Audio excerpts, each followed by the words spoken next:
Praise God.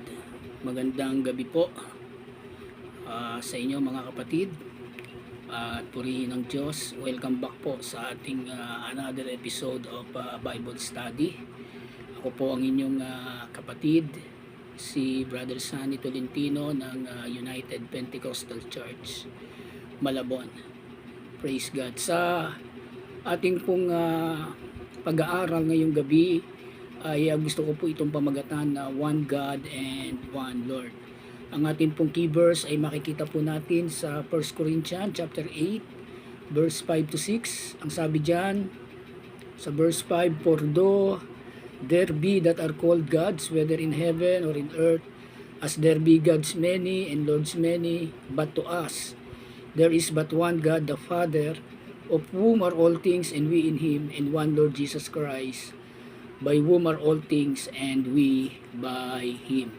So, malinaw po ang sinabi mga kapatid ng 1 Corinthians 8, 5 to 6. Bagamat marami daw Diyos sa langit at maraming kinikilalang Panginoon sa langit at sa lupa, pero sabi ng Apostol Pablo, sa ganang atin, to us, there is but one God, the Father.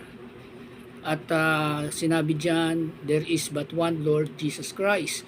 Pero meron pong distinction to be fair in interpreting the Word of God. Meron pong distinction between the Father and the Lord Jesus Christ because of the preposition used.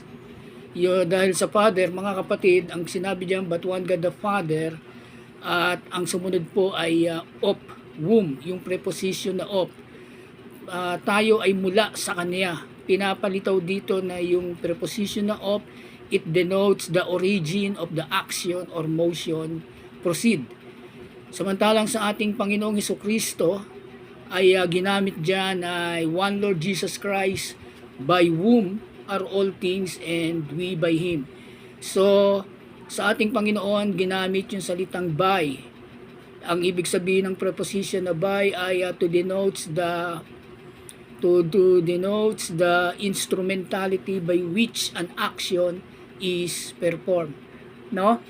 Ang action doon ay ang creation. So, malinaw na ang Father, ang one God the Father, siya po yung creator. Ang ating Panginoong Hesukristo, we only created by whom? By whom? Sa pamamagitan ng ating Panginoong Hesukristo. So, nandun yung distinction.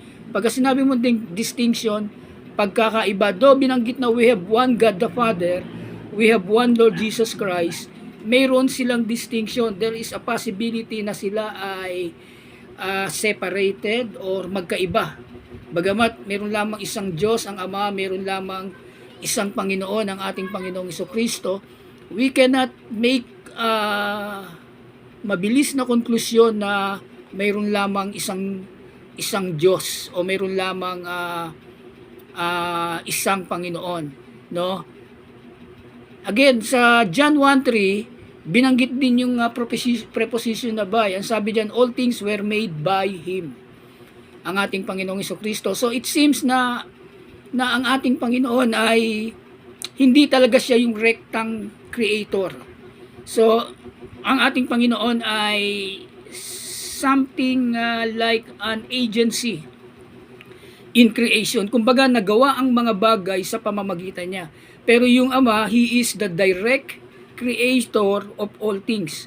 Yan din ang sinabi ng Colossians 1:16, for by Him were all things created that are in heaven and that are in earth, visible and invisible, whether they be thrones or dominions or principalities or powers, all things were created by Him and for Him. So, malinaw, kitang-kita yung distinction. Ang pag-uusap lang, mga kapatid, ay kung nasaan ang distinction, o does the distinction happen in the eternity past? Meron na ba talagang dalawang magkahiwalay na persona, as per in 1 Corinthians 8:6, dahil ang binanggit dyan, there is one God, the Father, and there is one Lord Jesus Christ. Talaga bang magkahiwalay na sila in the eternity past? nasaan ang distinction. So, bibigyan natin ito ng iba't ibang view na tinitingnan sa panahon natin ngayon. Merong tinatawag na Unitarian view. There is only one God the Father. Meron lamang, pagka tinawag na Unitarian view, meron lamang talagang isang Diyos ang Ama. So walang distinction. Hindi, is not divisible. O yung ating Panginoon ay hiwalay talaga sa Ama. So ang ating Panginoong Hesus, hindi siya yung Ama. Pagka sinabing Unitarian view, meron lamang isang Diyos ang Ama. Ang kanilang verse ay John 17:3, and this is life eternal, that they might know thee, the only true God, and Jesus Christ whom thou hast sent. Ito raw ang buhay na walang hanggan, na ikaw ay makilala nila na isang tunay na Diyos. Ang Panginoong Hesus ang nagsasalita, sinabi niya, makilala ka nila. He was pertaining to God the Father. Yung Diyos Ama lang ang tunay na Diyos, wala nang iba. At si Jesus Christ ay dapat ding makilala, hindi bilang Diyos kundi sinugo. Ito yung Unitarian view. The Lord Jesus Christ is human. He is Lord because God made Him Lord and Christ. Kung bakit ang Panginoong Jesucristo ay Panginoon, dahil siya po ay ginawang Panginoon ng Diyos. On Acts chapter 2 verse 36. Therefore let all the house of Israel know assuredly that God hath made the same Jesus whom ye have crucified, both Lord and Christ. So, sa Unitarian view, mga kapatid, yung 1 Corinthians 8:6, yes, mayroon lamang isang Diyos ang Ama, wala nang iba. At ang ating Panginoon, He is a Lord. Siya po ay Panginoon and Christ, hindi dahil mayroong divinity sa kanyang pagiging Panginoon, kundi dahil ginawa siyang Panginoon at Kristo ng Diyos Ama. Pero pinapasamba dahil inutusan ang lahat ng mga anghel na sambahin ang ating Panginoon. So, yun po yung Unitarian view.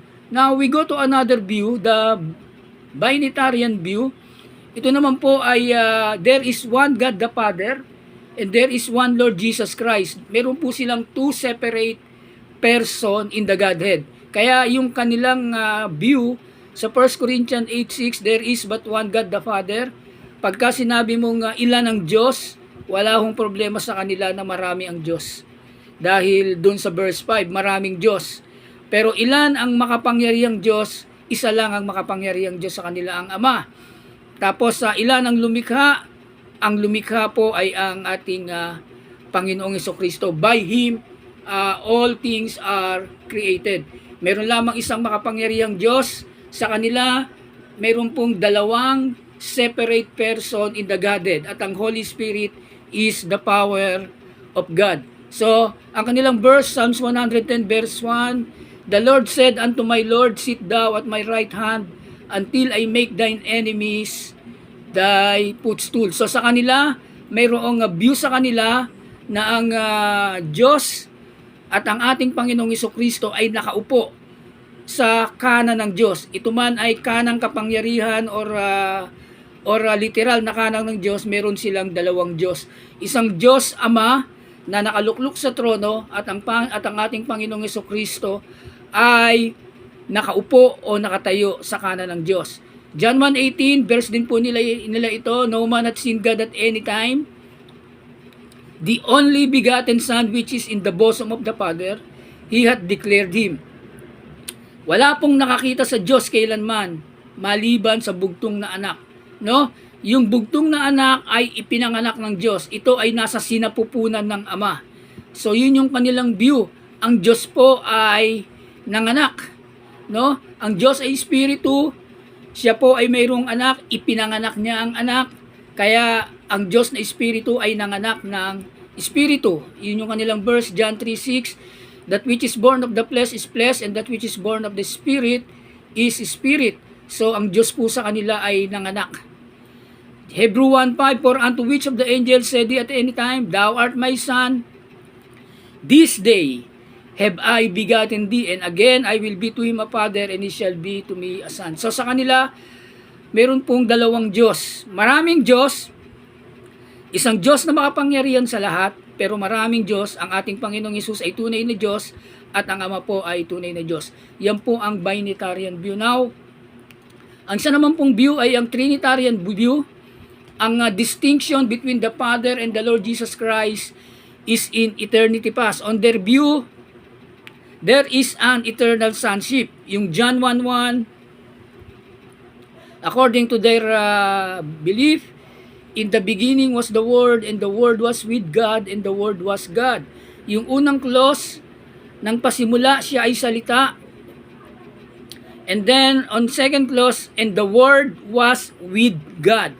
So, sa second clause, ang salita daw po ay sumasa Diyos. So, ang salita ay hindi lang po ito isang bagay na nasa Panginoon or attributes of God, but rather, ito po ay sumasa Diyos dahil yung salitang with God, mga kapatid, ay ito po ay pros. Pagka sinabing pros, ito po ay Greek preposition. Yung pros is versatile and primarily denotes direction or orientation. It is often used to indicate movement towards a place, person, or goal in the New Testament. Pros can also imply a relation or purposely connection, such as being with someone or for a particular purpose. It is frequently used to express the idea of being in the presence of. So, yung salitang pros with God, mga kapatid, ang ibig sabihin sa kanila, yung idea that it is being in the presence. So, ibig sabihin, yung salita dyan ay hindi lang salita. Ito ay another being na nasa presensya ng Diyos. Kaya in the beginning was the Word, and the Word was with. So yung with doon ay pros, na ang ibig sabihin ay in the presence of. So yung Word was in the presence of God. So hindi siya pag-aari ng Diyos, kundi siya ay hiwalay sa Diyos. Parang magkasama. Kaya on the third clause, ang sabi diyan, and the Word was God. At ang salita ay Diyos. So, ibig sabihin, pagka binigyan mo ng exegesis, ayon sa kanila, and the word na sinabi dyan sa clause number 3 na God, and God was with God. And the Word was in the presence of God. Since the Word is God, so it follows, and God is in the presence of God. Kaya sa kanila, yung distinction between the Father and the Son was in the eternity past. So, meron talaga sa kanilang distinction. Meron sa kanilang paniniwala nila na mayroong separate being ang ating Panginoon in the presence of God in the eternity past. Kaya in John 1:18, no, ang sabi nila diyan, no man hath seen God at any time, ginagamit din nila ito, the only begotten God. Meron silang translation na ang nakalagay diyan mas nauna pa sa ginagamit natin na pinagkuhanan ng Greek ng King James Version. Ang nakalagay po doon sa salitang Greek ay monogenos theos. Ang pinagkuhanan po natin ng King James, kaya po ang nakalagay ay begotten Son, ang nakalagay doon ay monogenos theo. So yung pagkakaiba noon, yung monogenes theo, begotten of God. Yung monogenes theo, begotten God. Kaya sa kanila, yung John 1:18, no man hath seen God at any time, the only begotten God. So magkasama na talaga in the eternity past ang God the Father at God the Son. Kaya mayroong distinction. Mayroong hiwalay o mayroong ibang persona ang Diyos Ama at ang Diyos Anak. Ito po yung kanilang view sa one Lord, sa one God the Father and one Lord Jesus Christ. Now, ang oneness view naman po, mga kapatid, the distinction on oneness view is not in the eternity past but in the incarnation. So, in John 1:1, in the beginning was the Word, and the Word was with God, and the Word was God. So, yung with doon, mga kapatid, ay as a oneness believer, as a one God believer, we did not put the interpretation of the Trinitarian view na yung with doon ay in the presence of. no? Bagamat mayroong ganung kahulugan yung pros, pero hindi lang ito doon tumutukoy. Dahil hindi porkit sinabing the Word was with God ay it is a separate being that was in the presence of God.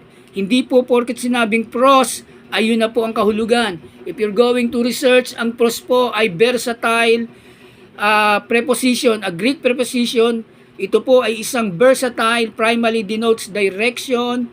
Tama po yun, primarily denotes direction and or orientation. It is often used to indicate movement toward place, person, or goal. In the New Testament, pros can also imply a relational or purpose connection such as being with someone or for particular purpose. It is frequently used to express the idea of being in the presence of. Ito po yung kinuha nilang interpretation ng Trinitarian. But the preposition often appears in context that emphasize closeness, intention, and purpose. So hindi lang yun yung so in definition of Genesis 1:1, sa view ng oneness theology, mga kapatid, or ng one God theology, yung salitang pros or with God ay hindi lamang po iyon ang definition, dahil meron kang mababasa John 1:2, makikita mo diyan pros theos, in the beginning with God. Romans 5:1, we have peace with God. So hindi porket sinabing pros theon yung pros doon ay being or a person. Dahil sa John 1:2, hindi po being or person yung pros doon.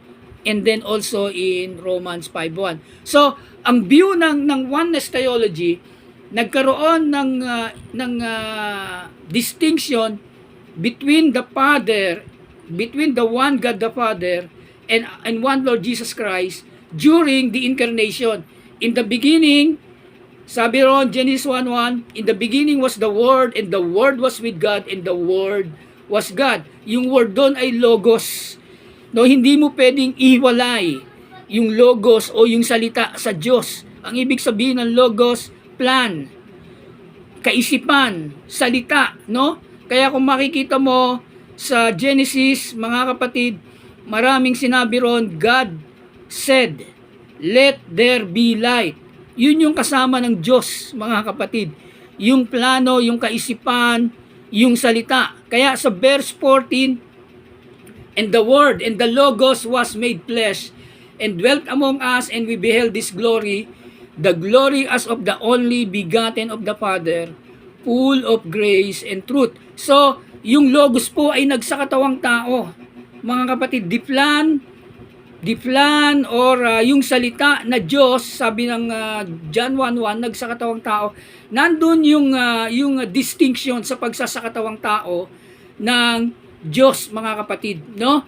Sabi ng Galatians 4:4, but when the fullness of time was come, God sent forth His Son, made of a woman, made under the law.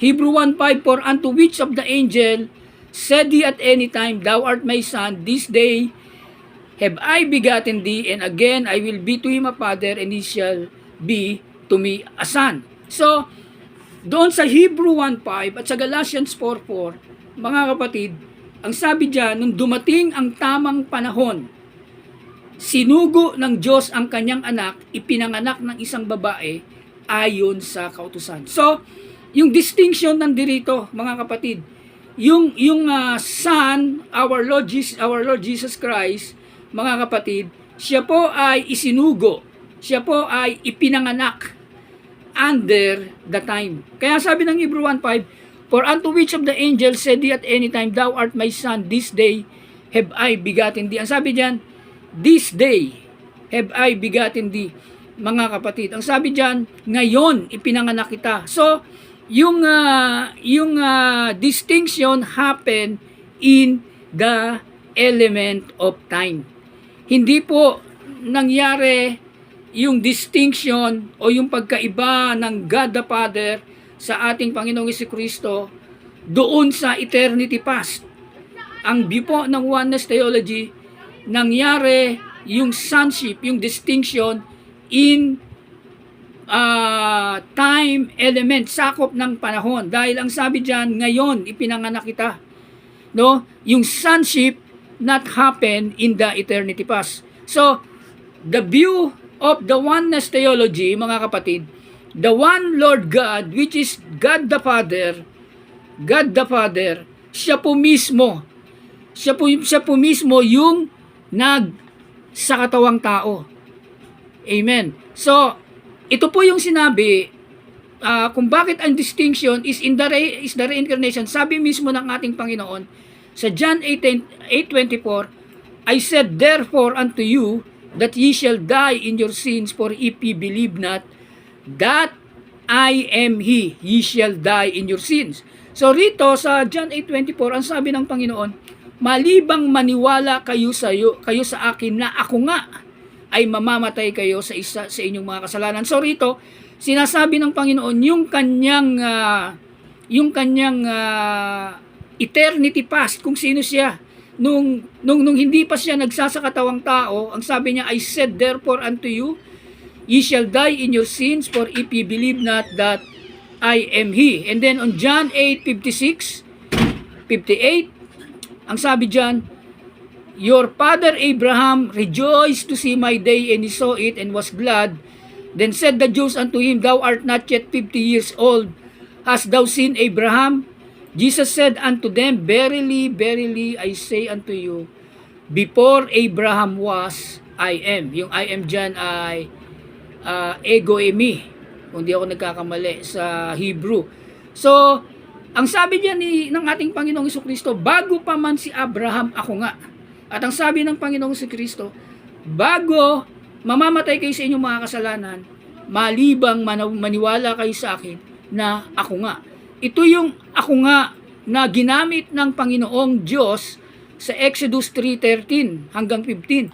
And Moses said unto God, behold, when I come unto the children of Israel, and shall say unto them, the God of your fathers hath sent me unto you, they shall say to me, what is his name? What shall I say unto them? And God said unto Moses, I am that I am. And he said, thus shalt thou say unto the children of Israel, I am hath sent me unto you. And God said moreover unto Moses, thus shalt thou say unto the children of Israel, the Lord God of your fathers, the God of Abraham, the God of Isaac, and the God of Jacob, hath sent me unto you. This is my name forever, and this is my memorial unto all generation. Our Lord Jesus Christ is the I am in the Old Testament. It is the pre-existence of our Lord Jesus Christ prior to His manifestation in the flesh in John 1:14. In John 1:14, the Word was made flesh. Before the Word was made flesh, that flesh, mga kapatid, is the I am. Ito yung kanyang pre-existence. Kaya nandun yung distinction, the sonship or yung pagiging son of God is not happen in the eternity past. It happened bound by time. Galatians 4:4, Hebrew 1:5, today have I begotten thee. Yun po ang sabi ng ating ng Diyos, no? Today I have begotten thee. Kaya sa 1 Corinthians 8:6, but to us there is but one God, of whom are all things, and one Lord Jesus Christ, by whom are all things, and we by Him. We have one God the Father, and one Lord Jesus Christ. Amen. So yung one God doon, yung Diyos Amaron, mga kapatid, of whom are all things, ito yung pre-existence of our Lord Jesus Christ before He was manifested in the flesh. Dahil sinabi niya sa John 8, mga kapatid, 24, except you believe that I am, you should die in your sin. And John 8:56, 58, before Abraham was, I am. So, sa Exodus 3:13, nagtanong si Moses, ang sabi ni Moses, kung magtatanong ang mga Israelita, ano ang pangalan mo? Anong sasabihin ko? Ang sabi ng Diyos, sinugo ka ni ako nga. Ang Panginoong Diyos, the Lord God, the God of Abraham, Isaac, and Jacob, hath sent you. Sabi niya, this is my name forever. No? Yung Diyos na nagpakilala kay Moses, mga kapatid, ilang Diyos ba ang nagpakilala kay Moses? Isa lang po. Ito yung pre-existence of our Lord Jesus Christ. Siya yung one God, the Father in the Old Testament. No? Wala pong ibang Diyos na pinakikilala ang Biblia sa lumang tipan. Wala pong maraming Diyos na pinakikilala ang Biblia sa lumang tipan. Isa lamang po. Dahil sa Genesis 1:1 ang sabi diyan, in the beginning God created the heaven and the earth. Yung salitang God ay Elohim, no? At yung salitang created sa Hebrew ay bara. So ibig sabihin niyan, bara Elohim. Bara in Hebrew is a third person singular verb. So yung Elohim diyan ay singular. Sabi nila yung Elohim ay plural of Eloah, no? Pero sa Genesis 1:3, to define whether Elohim is plural or singular, it depends on the verb used before the word Elohim. Dahil kung ipapakahulugan mo lang na ang Elohim ay plurality of gods, marami tayong mababasa na ang Elohim ay hindi lamang po nangangahulugan ng plurality of gods. So titingnan mo yung verb na ginamit. Ang ginamit dyan, bara Elohim, yung bara po is a Hebrew word for made. It is a third person singular verb, so the word Elohim is singular.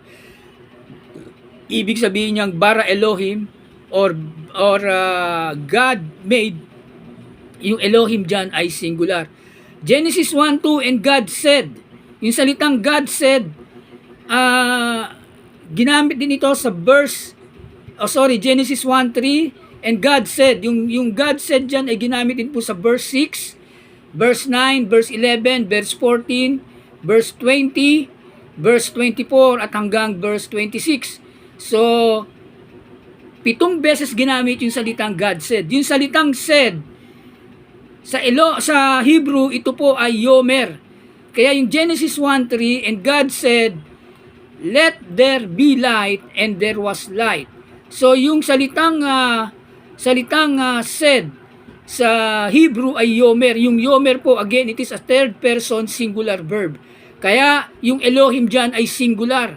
God said, kumbaga, if you will going to interpret it, yomer Elohim, or parang sinabing he said, singular. So yung Elohim dyan ay singular, no? And then also in Genesis 1:26, God said, yomer Elohim. So yung Elohim dyan ay singular. Bagamat ginamit yung salitang let us, yung salitang yung pronoun na us, plural pronoun na us, let us make man in our image after our, bagamat ginamit yung salitang let us make man in our image after our likeness, they are putting the mayroong plurality sa Diyos, pero ginamit mo na yung salitang yomer Elohim. Yung God doon ay singular. Though the verse used, let us make man in our image after our likeness, but the verse 27 says, so Elohim created man in His. Nandun po yung masculine singular pronoun na His own image, in the image of God, created He, Him. Again, masculine singular pronoun, male and female, created He, them. So, yung salitang us, our, dito sa 26, this doesn't prove na mayroong plurality sa Godhead. No? Normal lang may kausap ang Diyos. Pero sabihin mong ang kausap diyan o nag-uusap diyan ay God the Son, God the Father, and God the Holy Spirit, it is putting your thought in the Bible. Dahil kung sasabihin mong ang kausap niya diyan ay ang Father, Son, or Holy Spirit, paano mo i-justify yung pagsabi ng Diyos, God created man in His own image. In the image of God, created He, Him. Yung masculine pronoun single pronoun na ginamit. So, it doesn't prove there na mayroong plurality of God. No? Amen. Now, in Malachi chapter 2, verse 10, have we not all one Father? Hath not one God created us? Why do we deal treacherously every man against his brother by profaning the covenant of our Father? So, one Father, one God. Yun po ang ginamit dito sa Malachi 2:10. Now, compare it to 1 Corinthians 8:6, there is only but one God, the Father, and one Lord. So, rito ginamit one Father and one God. So, pinapatibay niya yung 1 Corinthians 8:6. Meron lamang isang Ama at meron lamang isang Diyos. Now, sino yung Diyos at Ama na ito sa lumang tipan? No? Sino yung Diyos at Ama na ito sa lumang tipan? Amen. Now, sa Isaiah chapter 63 verse 16. Ang sabi po sa Isaiah 63:16, even doubtless thou art our father, even Israel don't recognize us, and even Abraham abandoned us. Thou Father, thou Lord, art our Father, our Redeemer, and thy name is forever. So, ang sabi ron mga kapatid sa Isaiah 63:16, walang pagdududa, ikaw ay aming Ama. Kalimutan man kami ni Israel, iwanan man kami, hindi man kami i-recognize ni Abraham, ikaw, Panginoon, ay aming Ama. So, sa Isaiah 63:16, malinaw na binanggit doon kung sino yung Ama. No? Sa Malachi 2:10, sinabi doon mga kapatid, we have one God, the Father. We don't have many Father. We have only one Father and we have one God. So meron lamang tayong isang Ama at meron lamang tayong isang Diyos. Sa Isaiah 63:16, binanggit doon mga kapatid, ang Panginoon ang siyang Ama. No? Ngayon, isa lamang ang Ama, isa lamang ang Diyos, ilan ang Panginoon? So, sa Nehemiah 9:6, ang sabi ron, thou Lord, thou alone. Ikaw lang, O Diyos, ikaw lang na mag-isa. Amen. So, doon sa Nehemiah 9:6, meron lamang isang Panginoon. Thou, even thou art Lord alone. No? Mag-isa ka lang, Panginoon. No? Sa Isaiah 63:16, thou art our Father, though Abraham be ignorant of us, and Israel acknowledge us not. Thou, O Lord, our Father, our Redeemer, thy name is from everlasting. So dito, yung Panginoon siya yung Ama. Sa Malachi 2:10, meron lamang isang Ama, meron lamang isang Diyos. Sa 63:16 ng Isaiah, yung Panginoon, siya yung Ama. Now, sa Nehemiah 9:6, ang Panginoon ay isa, mag-isa. No, ginamit yung salitang alone. Ito yung ginamit kay Adan. When they see that Adam alone, ang sabi nila, it is not good for Adam to be alone. Isaiah 37:20, now therefore, O Lord our God, save us from his hand, that all the kingdoms of earth may know that thou art the Lord, even thou only, ikaw lang mag-isa, Lord our God. Now, on Deuteronomy 6:4, pamilyar na talata, Hear, O Israel, the Lord our God is one Lord.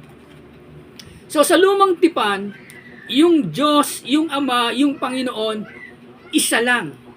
Yung Panginoon ang Ama, yung Diyos ang Ama, bali-balik ka rin mo, mga kapatid, isa lang ito. Ang Panginoon ang Diyos, ang Ama ang Panginoon, ang Diyos ay isa, isa lang ang Panginoon. Now, sa 1 Corinthians 8:6, ang sinabi dyan, mga kapatid, one God, the Father, and one Lord Jesus Christ. Amen. Ngayon, sino ngayon yung Lord na ito? Balikan natin yung Exodus 3:13 to 15. And Moses said unto God, Behold, when I come unto the children of Israel, and shall say unto them, ano ang sasabihin mo? The God of your father hath sent me unto you, and they shall say to me, What is his name? Ang sabi ni Moses, Behold, kung ako ay pupunta sa anak ni Israel at sasabihin ko sa kanila, ang Diyos ng inyong mga magulang ay sinugo ako sa inyo. At tatanungin nila, what is his name? What shall I say unto them? And God said unto Moses, I am that I am. Ang sabi ng Diyos kay Moses, ang sabi ni Moses sa Diyos, Panginoon, kung pupunta ako sa mga anak ni Israel at sasabihin ko sa kanila, sinugo ako ng inyong mga magulang, itatanong nila sa akin, ano ang pangalan mo, anong sasabihin ko? Ang sabi ng Panginoon kay Moses, sinugo ka ni ako nga. Yaong si ako nga. Verse 14, Thus shalt thou say unto the children of Israel, I am, ako nga, I am hath sent me unto you. God said moreover unto Moses, Thou shalt thou say unto the children of Israel, The Lord God. So, hindi lang I am ang binanggit dito ng Panginoon. The Lord God of your fathers, the God of Abraham, the God of Isaac, and the God of Jacob, hath sent me unto you. Hallelujah. Ang sabi ng Diyos kay Moses, kung tatanungin nila ang pangalan ko, sabihin mo, sinugo ka ni ako nga. At ang sabi niya, sabihin mo sa mga anak ni Israel, ang Panginoon, the Lord, yung Lord dyan is Yahweh. Yahweh Elohim. Parehas na ginamit sa Isaiah 63:16. Yahweh, thou our Father. Yung I am, mga kapatid, sinugo ka ni ako nga, ito yung sinabi ng Panginoong Jesucristo. Except ye believe that I am He, ye shall die in your sin. Before Abraham was, I am. So, ang pre-existence ng ating Panginoong Hesus in the Old Testament, He pre-exists as Yahweh. He pre-exists the Yahweh Elohim. He pre-exists the God, the Father. Siya yung nag-iisang Diyos ng lumang tipan na nagsakatawang tao. Kaya nandun sa oneness theology ang distinction between our Lord Jesus Christ at sa one God the Father is in the manifestation in the flesh, sa reincarnation. Wala pong distinction in the eternity past. Dahil malinaw, Genesis 1:1, bara Elohim, meron lamang isang Diyos. Yomer Elohim, God said, yung said again, singular verb na nagpapatunay na meron lamang na yung Elohim ay singular. So the Lord is the I am, and the Yahweh Elohim pointing to our Lord Jesus Christ in the New Testament. Amen. So sa Hebrew 1:8, sinabi diyan, but unto the Son He said, Thy throne, O God, is forever and ever. A scepter of righteousness is the scepter of thy kingdom. So, it was quoted on Psalms 45:6, Thy throne, O Elohim. So, yung God sa lumang tipan ay Elohim. Amen. So, yung sa 1 Corinthians 8:6, but to us there is but one God. Yung God doon, if you will going to translate it in Hebrew, ito po ay Elohim. And then sa Hebrew 1:8, Thy throne, O God, is forever and ever. Yung God doon, yung Elohim doon, ay singular dahil doon sa verb na throne. Yung throne ay singular. Praise God. Hallelujah. So, in conclusion, mga kapatid, the distinction between the Father and the Lord Jesus Christ is in the reincarnation.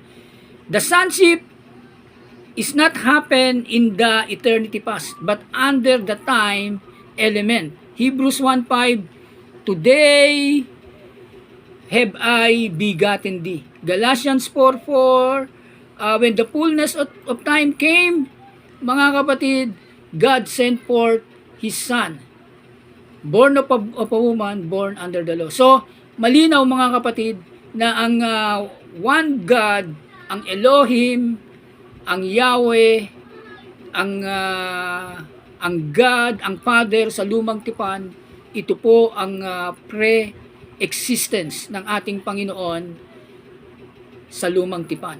And our Lord Jesus Christ, siya po yung the God of the Old Testament na nagsakatawang tao. Amen. Praise God. Hallelujah. Nawa, mga kapatid, ay meron po kayo natutunan. Purihin po ang Diyos. At sa susunod po ulit na ating pag-aaral. In Jesus' name, marami pong salamat.